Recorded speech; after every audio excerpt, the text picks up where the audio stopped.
كان صوته عالي وبتاع والكلام ده كله، حتى لفت انتباهنا ان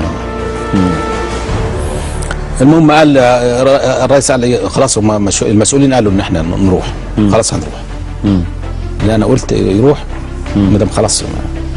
وركب طبعا عربيه الركاب، هو بيركب العربيه بتاعته بيبقى معاه ايه؟ يا سكرتيره يا مدير مكتبه. لا اللي ركب معاه اسعد شيخ. وتحركنا، انا تبقى في نظام في الركاب يعني. انا ببقى في عربيه ومعايا امن الرئاسه ومعايا شرطه الرئاسه. والعربيه الثانيه بقى فيها كبير الاوران ورئيس الديوان يعني. المهم ان احنا مشينا قبل ما نوصل بقى نخش في الشارع اللي هو في المترو عند شارع الطيران. عند شارع الطيران.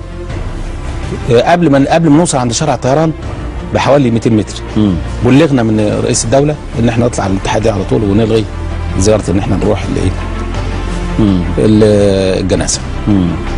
الحقيقه انا زعلت جدا يعني. انا طبعا الهدف انما رئيس دوله لما بيدي، قلت لحضرتك لما هو الوحيد اللي يقدر يقول ايه نروح او ما نروحش او نزور او ما نزورش، وبالتالي ده نظام عادي ما فيهوش. ناس على الشيخه ورا ده. طبعا علمنا بعد كده ان الاخوان قالوا لا ما تجيش لان في تهديدات وفي ناس عامله قلق وفي ناس ممكن ترمي حاجات ومش عارف ايه. طبعا المسافه بعيده.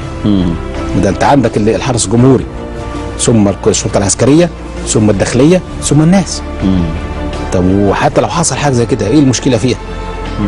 لا غضاضه، ده بالعكس انت ليك هدف واحنا لينا هدف وسياده المشير كان له هدف ونفس الاهداف نفس التفكير اللي تقريبا كان والله ما حصل تنسيق بينه وبينهم خالص. انما نفس التفكير هو بالظبط هدفنا ان رئيس الجمهوريه يحضر جنازه شهداء رفح. وغير القرار ورجعنا على الاتحاديه ساعتها بقى، وبعدين حصل بقى طبعا قلق جامد